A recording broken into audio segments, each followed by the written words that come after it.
എൻ്റെ പേര് ജോമോൻ പോൾ. ഞാൻ അത്താണി മേക്കാട് എൻ്റെ വീട്. ഞാനിവിടെ ആദ്യമായിട്ട് വരുന്നത് അമ്മയുടെ കൂടെയാണ്, എൻ്റെ അമ്മയുടെ കൂടെ. ഞാനിവിടെ വന്ന് കഴിഞ്ഞപ്പോൾ ഞാൻ ഉടമ്പടി ഒന്നും എടുത്തിട്ടുണ്ടായില്ല, പക്ഷെ അമ്മ ഉടമ്പടി എടുത്തിട്ടുണ്ടായിരുന്നു. ഞാനപ്പോൾ കോയമ്പത്തൂർ വർക്ക് ചെയ്യുന്ന സമയമാണ്. കസ്റ്റംസിൽ ഞാനൊരു ഷെഫാണ് പഠിച്ചിരുന്നത്. അപ്പോൾ ആ ടൈമിൽ എനിക്ക് കൊറോണ ടൈമൊക്കെ ആയതുകൊണ്ട് എനിക്ക് ജോബും കാര്യങ്ങളൊന്നും ഉണ്ടായില്ല. അപ്പോൾ ഞാൻ അവിടെ കോയമ്പത്തൂരാണ് വർക്ക് ചെയ്തുകൊണ്ടിരുന്നത്. ആ സമയത്ത് ഞാനിവിടെ ഉടമ്പടിയൊക്കെ എടുത്ത് വന്ന ടൈമിൽ ഞാനപ്പോൾ അമ്മയുടെ കൂടെ ഇവിടെ വന്നിട്ടുണ്ട്, ആദ്യമായിട്ട് ഇവിടെ വന്നായിരുന്നു അമ്മയുടെ കൂടെ. ആ സമയം എനിക്ക് കോയമ്പത്തൂർ വെച്ചൊരു ആക്സിഡൻ്റ് ഉണ്ടായി. ഇപ്പം എന്നെ ഇങ്ങനെ കാണുന്നത് തന്നെ അമ്മയുടെ ഒരു ശക്തി തന്നെയാണ്. അതിന് പറയാൻ പറ്റില്ല, ആ അളവിലുണ്ട്. കാരണം നിങ്ങൾക്ക് ചത്ത് ജീവിച്ചു എന്ന് പറയാനേ പറ്റുള്ളൂ എനിക്ക്. കാരണം എൻ്റെ ഫേസിൽ 5 പ്ലേറ്റും 42 സ്ക്രൂവും തല പൊളിച്ച് 58 സ്റ്റിച്ച് ഇട്ടുള്ള ഒരു വ്യക്തിയാണ് ഞാൻ. ഇതുവരയ്ക്കും ഒരു ഹോസ്പിറ്റലിൽ പോലും ഞാൻ ഇതുവരെ കയറിയിട്ടില്ല. അതൊരു ഏറ്റവും വലിയ സാക്ഷ്യമോ എൻ്റെ അമ്മയോട് പറയാനുള്ളത്. അമ്മ എൻ്റെ കൂടെ ഉണ്ട് എപ്പോഴും. ഈ നിമിഷം വരയ്ക്ക് എൻ്റെ കൂടെ എപ്പോഴും എൻ്റെ തണലായിട്ട്. എനിക്ക് ഇല്ലാത്ത പ്രശ്നങ്ങളില്ല, പക്ഷേ എൻ്റെ അമ്മ എൻ്റെ കൂടെ, എൻ്റെ കൃപാസന മാതാവ് എൻ്റെ കൂടെ ഉണ്ട്. ഞാൻ അത് കഴിഞ്ഞ് വന്ന് ഞാനിവിടെ ഉടമ്പടി എടുത്തു. ഞാനിപ്പോൾ ഉടമ്പടി എടുത്ത് മൂന്നാമത്തെ ഉടമ്പടി പുതുക്കാനാണ് വന്നേക്കുന്നത്. ഈ ആക്സിഡൻറ്റ് കഴിഞ്ഞപ്പോൾ എന്നെ കിട്ടില്ല എന്നാണ് എൻ്റെ നാട്ടിൽ അറിയിച്ചത്.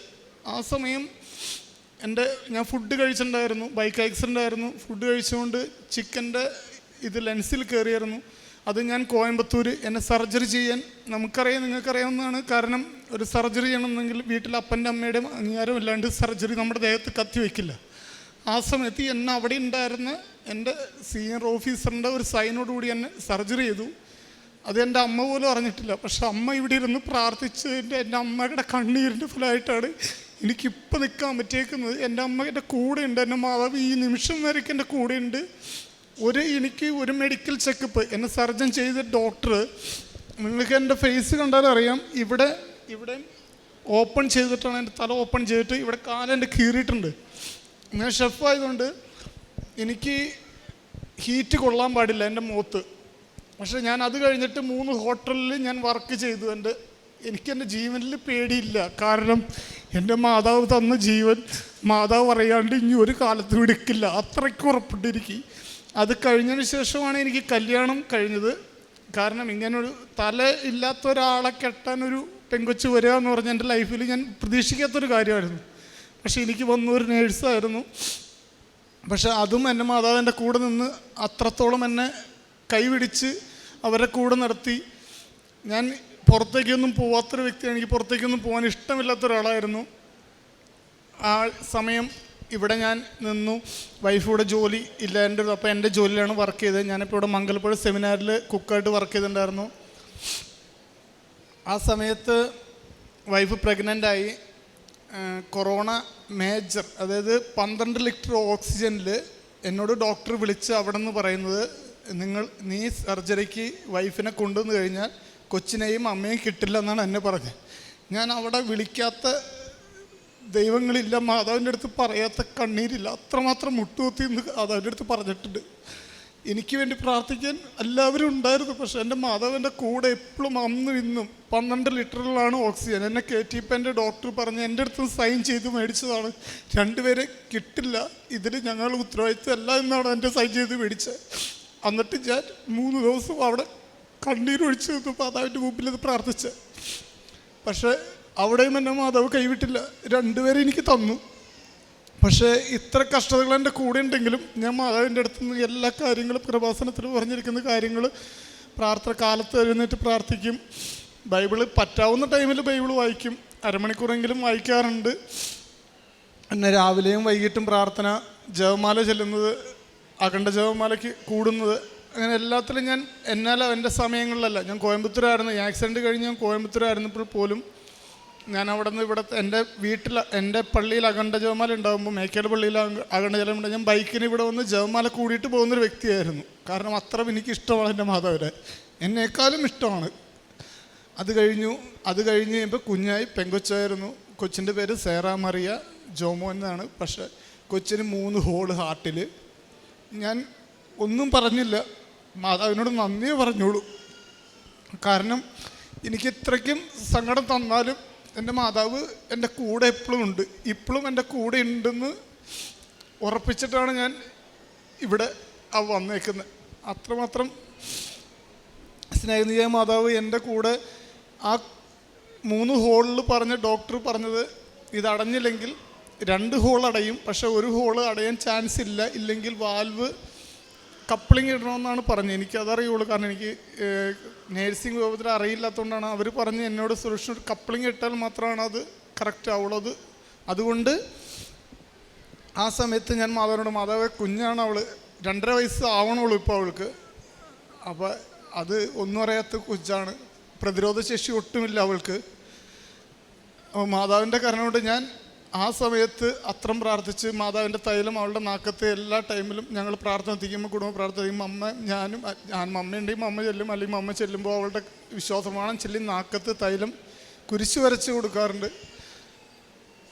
ഞാൻ അത് കഴിഞ്ഞ് എനിക്ക് പുറത്തേക്ക് പോകാൻ, വൈഫ് പുറത്തേക്ക് പോയി, UK പോയി. അത് കഴിഞ്ഞ് ഞാനും പോയി. പക്ഷെ കുഞ്ഞ് ഇവിടെയായിരുന്നു, അമ്മാമ്മയുടെ കൂടെ. ഇവിടെ കുഞ്ഞും അപ്പാപ്പൻ്റെ കൂടെയായിരുന്നു. പക്ഷേ അവൾ എനിക്ക് വന്നപ്പോൾ തന്ന ഒരു സന്തോഷം, എൻ്റെ കൊച്ച് ഇപ്പം ഈ 2.5 വയസ്സിൽ അമ്മ അവിടെ കൂടെ ഇരുന്ന് നന്നായിട്ട് ബൈബിൾ വായിക്കും. പറഞ്ഞു കൊടുത്തു കഴിഞ്ഞാൽ ഭംഗിയായിട്ട് വായിക്കും. ഞാൻ പോലും ഇത്ര പെടുത്ത് ക്ലിയറായിട്ട് വായിക്കില്ല. അത്രമാത്രം മുട്ടുകൊത്തി നിന്ന് ആ കൊച്ച് പ്രാർത്ഥന ചെല്ലും ഞങ്ങളുടെ കൂടെ നിന്ന്, അവൾക്കറിയാവുന്ന രീതിയിൽ. അത്രയ്ക്ക് സന്തോഷമുണ്ട്. കാരണം മാതാവ് അവളുടെ ഹോള് അടച്ചു. ഞാനിപ്പോൾ ലാസ്റ്റ് ചെക്കപ്പ് കഴിഞ്ഞിട്ടാണ്, ഞങ്ങൾ അപ്പോളോയിലാണ് ചെക്ക് ചെയ്യുന്നത്. അപ്പോൾ ലാസ്റ്റ് ചെക്കപ്പ് ചെയ്തപ്പോൾ അവളുടെ ഹോളുകളെല്ലാം അടഞ്ഞു, അവൾ ക്ലിയറായി.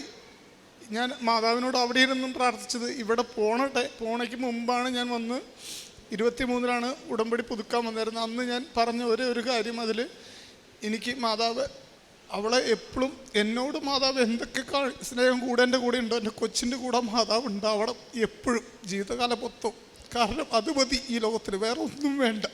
വേറെ ഒന്നും ഈ ലോകത്തിൽ ശാശ്വതമല്ലെന്ന് മനസ്സിലാക്കിയ ഒരു വ്യക്തിയാണ് ഞാൻ.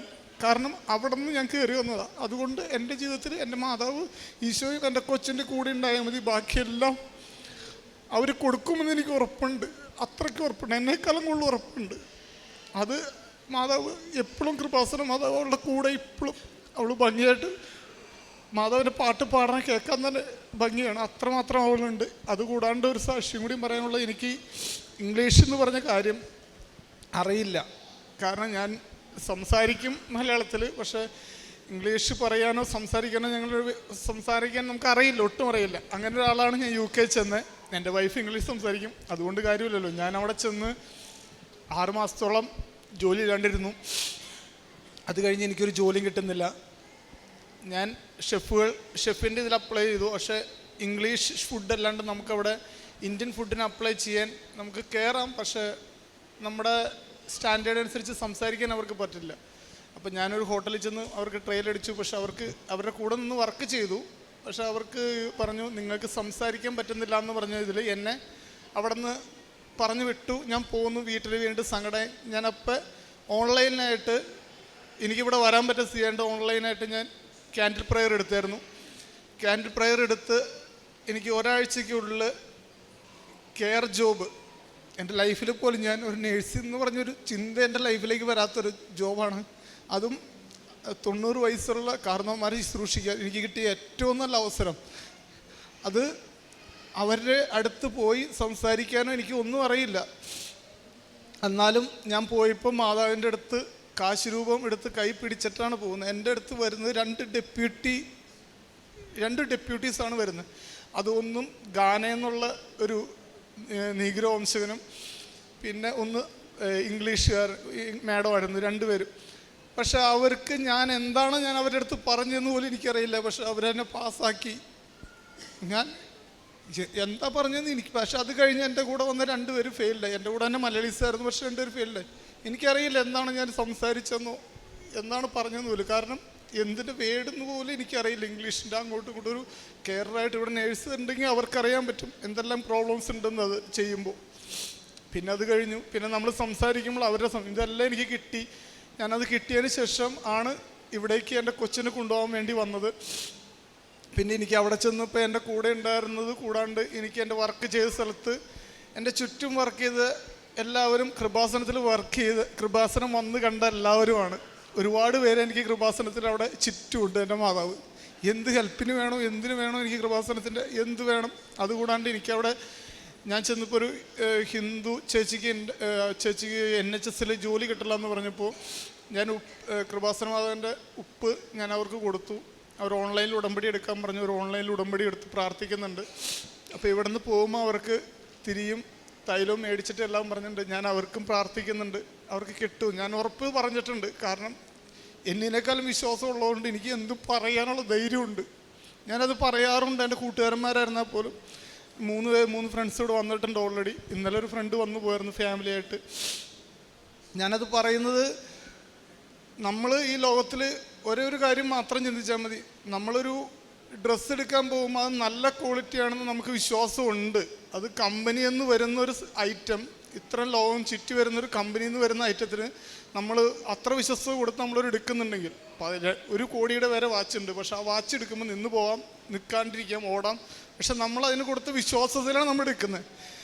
മാതാവിൻ്റെ കാര്യത്തിൽ ഞാൻ പറയുകയാണെങ്കിൽ അത്ര ഇത് വേണ്ടത്. നിങ്ങളൊരു ചെറിയൊരു വിശ്വാസം ഉണ്ടെങ്കിൽ നിങ്ങൾ സത്യമായിട്ടും ഇവിടെ വന്ന് 100 കോടി ജനങ്ങൾ വന്നാലും കൊടുക്കും മാതാവ്. അത്രയ്ക്ക് ഉറപ്പ് ഞാൻ പറയുകയാണ് എൻ്റെ ജീവിതം കൊണ്ട്. കാരണം ഈ നിമിഷം വരയ്ക്കും എനിക്ക് ഹോസ്പിറ്റലിൽ ഒരു ട്രീറ്റ്മെൻറ്റിന് പോലും ഞാൻ ചെക്കപ്പ് പോലും ചെയ്തിട്ടില്ല. നിങ്ങൾക്കറിയാം, ഒരു ആക്സിഡൻറ്റ് ഇങ്ങനെ കഴിഞ്ഞ് കഴിഞ്ഞാൽ ബാക്ക് ബോൺ കുത്തിയാണ് ശരിക്കും തലയുടെ ഓപ്പറേറ്റ് ചെയ്യുന്ന നമ്മുടെ ഇതെടുക്കുന്നത്. എനിക്കിതുവരെ ഒരു ബാക്ക് പെയിൻ ഒന്നും വന്നിട്ടില്ല. അത്രമാത്രം എന്നെ മാതാവിൻ്റെ കരവലയത്തിൽ കൊണ്ടുപോയി നടക്കുന്നത്. അത്രയ്ക്ക് സപ്പോർട്ടുണ്ട്. ഇതാണ് എനിക്ക് പറയാനുള്ള സാക്ഷ്യം.